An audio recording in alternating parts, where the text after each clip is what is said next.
So hey guys, welcome to my new video. तो दोस्तों, आज हम लोग डिस्कस करने वाले हैं कुछ मल्टीपल स्टॉक्स के बारे में। बिकॉज इन कंपनियों को लेकर बड़ी खबर है और साथ साथ इनके फंडामेंटल को भी समझने की कोशिश करेंगे। तो वीडियो दोस्तों काफ़ी इंपॉर्टेंट रहने वाला है, बिना स्किप के ज़रूर देखें।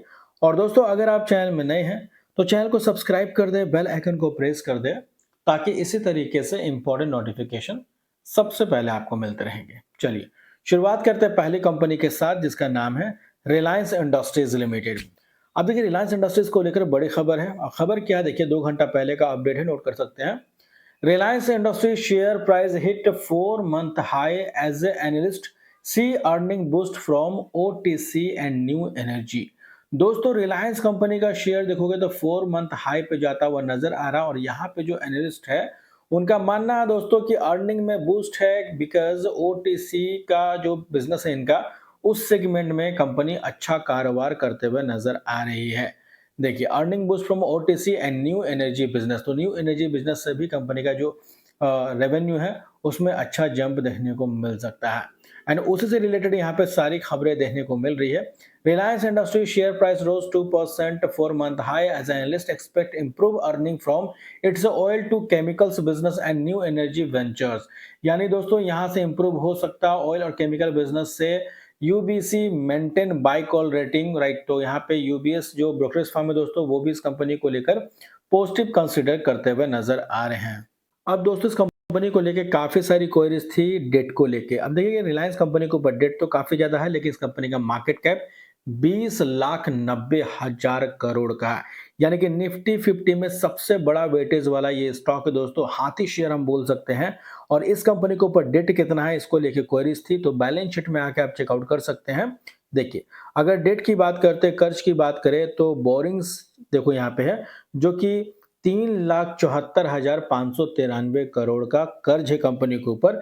लेकिन डेट भी जो होता है दोस्तों, वो दो तरीके से होता है। जैसे कि लॉन्ग टर्म बोरिंग्स की बात करें और शॉर्ट टर्म बोरिंग्स की बात करते हैं, तो लॉन्ग टर्म बोरिंग से इनके पास लगभग 2,59,457 करोड़ का, और शॉर्ट टर्म बोरिंग से 88,773 करोड़ का। अब देखिए, लॉन्ग टर्म का मतलब ये होता है कि 1 साल से ज्यादा के लिए अगर आप कर्ज लेते हैं तो वो लॉन्ग टर्म बोरिंग्स में आता है। और 1 साल के अंदर के लिए अगर आप कोई कर्ज लेते हैं तो वो शॉर्ट टर्म बोरिंग्स में आता है, जो कि ये चीज यहाँ पे लिया गया है। तो एक तरह से कंपनी के ऊपर टोटल जो डेट है दोस्तों, वो 3,74,000 करोड़ का है। लेकिन अगर हम लोग टोटल एसेट्स कंपनी की संपत्ति अगर देखते हैं, तो वो देखिए, करेंटली कंपनी के पास 20,38,946 करोड़ का एसेट्स है। तो डेट के मुकाबले आप देखो तो कई गुना एसेट्स कंपनी के पास अवेलेबल है, तो बहुत ज्यादा पैनिक करने की जरूरत नहीं है। हालांकि आपको क्या लगता है, कमेंट करके जरूर बताएं। इसके बाद दोस्तों, बात करेंगे हम लोग वरुण बेवरेजेस लिमिटेड कंपनी के बारे में। और इस कंपनी को लेकर बड़ी खबर है। देखिए, Varun Beverages Limited, the latest PepsiCo franchisee bottle outside the US are in focus today after the firm announced incorporation of whole owned subsidiary in Kenya। तो केनिया के अंदर आप देखो तो दोस्तों, यहाँ पे V V L Kenya limited M is strength in Africa operation, का अफ्रीका के अंदर अपने बिजनेस को एक्सपैंड कर रही है। The new entity will primarily focus on manufacturing, distributing and selling beverages in Kenya। तो केनिया के अंदर अब यहाँ पे डिस्ट्रीब्यूटिंग भी होगा और सेलिंग भी होगा beverages. Marketing another step in the company ongoing international expansion, तो ये इंटरनेशनल एक्सपेंशन है। And this follow it's October announce of the exclusive distribution agreement with the Danish Breuer. तो अक्टूबर के महीने में हमने देखा था कि इसके साथ एक कोलैबोरेशन देखने को मिला था, entry into the Africa beer market, यानी बियर मार्केट के अंदर अब ये एंट्री कर रही है। और उसका अब यहाँ पे काम भी चालू होता हुआ नजर आ रहा है। तो कहीं ना कहीं दोस्तों, ये वीवीएल के लिए काफी बड़ी खबर देखने को मिल रही है। ऑब्वियस सी बात है, कभी भी कंपनी बिजनेस को एक्सपैंड करती है तो वहां से भी कंपनी का रेवेन्यू एंड प्रॉफिट जनरेट होता है। तो किसी भी कंपनी का परफॉर्मेंस अगर मान लो स्टॉक मार्केट के अंदर सेल्स एंड प्रॉफिट लगातार ये अप ट्रेंड मूवमेंट में होता है, तो ये अच्छी बात होती है। तो फिलहाल इससे कंपनी को बेनिफिट हो सकता है। हालांकि आपको क्या लगता है, कमेंट करके जरूर बताएं। इसके बाद दोस्तों, बात करेंगे ग्रो कंपनी के बारे में। अब देखिए, ग्रो कंपनी हाल ही में फोकस में रही। काफी सारे लोग इस कंपनी को लेकर काफी अट्रैक्ट थे। लेकिन अभी दोस्तों, इस कंपनी को लेकर न्यूज क्या है, देखिए। Share of stockbroker Billionaire Garg Venture Grow are in focus as the stock show heavy selling pressure on Wednesday, यानी वेडनेसडे यहाँ पे दिखा था काफ़ी ज़्यादा प्रेशर बनता हुआ नज़र आया, स्टॉक में लगभग 10% का लोअर सर्किट लगता हुआ नज़र आया।